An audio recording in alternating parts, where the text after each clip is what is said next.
Hi everyone, welcome to the Heirloom Sampler Knit Along, another beautiful cowl designed by Martin Storey.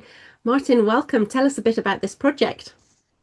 Well, hello everybody, and welcome to my new knit along for 2026, the heirloom sampler blanket, which you can see draped on my mannequin behind me to just give you a teaser of some of the motifs that you can expect to see in all the releases. And so again, I've chosen felted tweed because I love working with felted tweed and it has such a beautiful color range.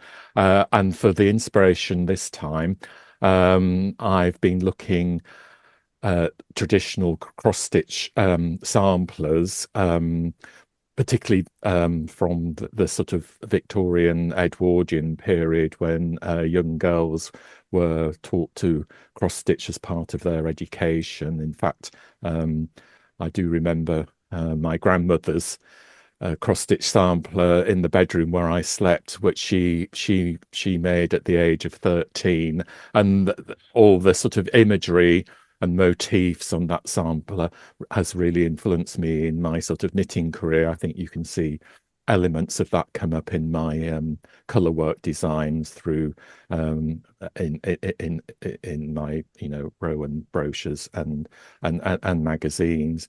So I just wanted to embrace that, and I will be talking more about the actual motifs and their meanings in the releases too. The motifs all have a meaning, and I think it would, I would hope that that would appeal to those knitters who might be wanting to knit it for a gift or a present. So, some motifs represent like marriage, union, partnership, love and affection, growth, rebirth.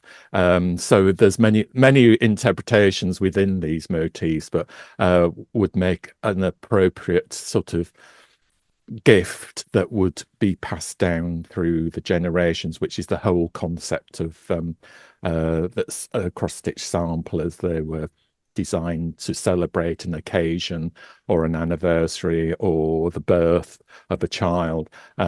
So I would hope that that would be the case with this particular knit along. It is by the title is heirloom, so heirloom is something to be passed down through the generations. Yeah, such a lovely idea. And you've chosen to use felted tweed, which is wonderful for stranded colour work.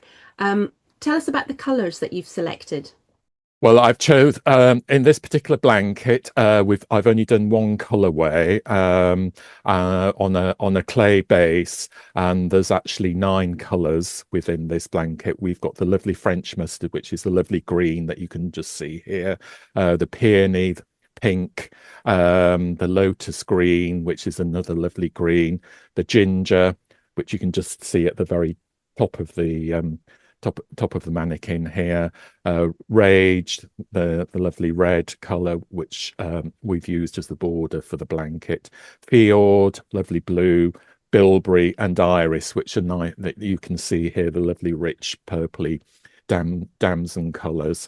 So it's more colorful than probably previous knit alongs, by nature of the fact, but it's still only using 2 colors per row, so it's not complex in the way that a cross stitch sampler, which uses multiple colors in a row, I wanted it to work for for the knittability of stranded color work, and not make it too complicated in the fact that you're changing, you're having to hold multiple strands of different colorways. So I've just changed the color as I've gone up the as I've gone through the repeat, to sort of to give the feel of a sampler without the complexity of a cross stitch sampler.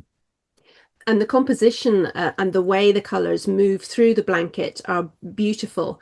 But what would you suggest to people who might want to substitute their own colours?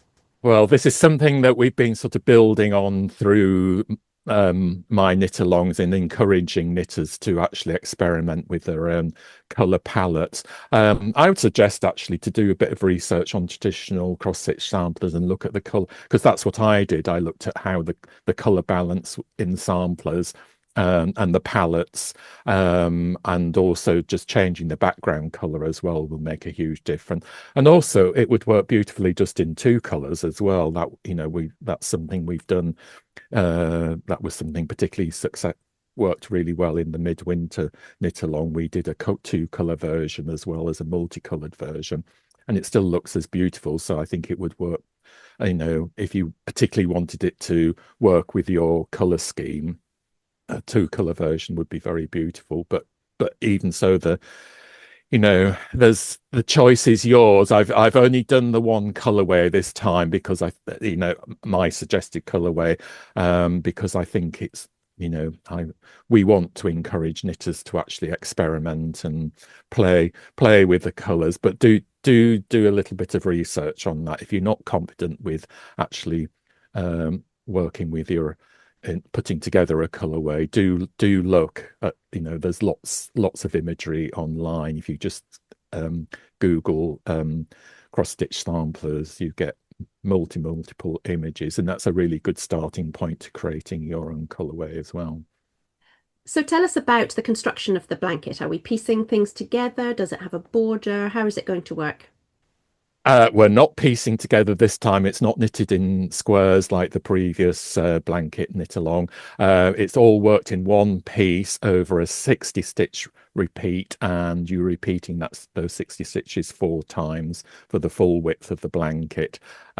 Each release will be so many rows per week, obviously, for each section of the motifs, and then a trim, garter stitch trim is added at the end in release 8, which we'll be talking about later.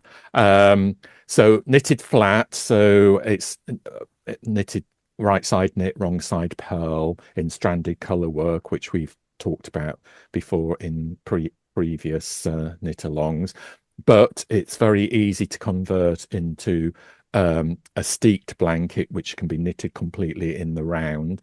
And this is something that Carrie will be talking about in a future tutorial for those who wish to work in the round, to talk about putting in a steek stitch and cutting the steek stitch and how to finish that off as well. It'll be finished off in the same way as the flat version too, with the garter stitch border, but the actual what you see here has been knitted flat, but as I say, can equally be knitted in the round and steeked too. Yeah, and the first release will have various tutorials that'll really help you get going. So we'll be talking about how to do stranded colour work, both in the round and flat, knit side, purl side, all that kind of thing. And then the final release will also have tutorials that show making things up and weaving in your ends and making sure your blanket is finished beautifully. So how many releases are there? There's 8 in total, so there's 7 of which are for each of the different motifs, and then the final will be for making up and working the edging and blocking and sewing in the ends. So it'll be over 8 weeks in total, and as Kerry said, there'll be tutorials within that, and also catching up with the knitters to see how, making progress. We will be doing a launch event at the beginning and a casting off event at the end of the releases too. Yes, and we do love those Zoom meetups, don't we? Seeing Yes, everybody and seeing how they're yes. getting on with See what the wonderful project. creations and colorways people come up with, which is the most exciting part. Yeah, absolutely it is. So thank you, Martin, for telling us all about that. We're really excited to get started. And thank you, everybody, for watching. Hope you'll sign up and join us. Bye for now. Yes, bye for now. Thank you.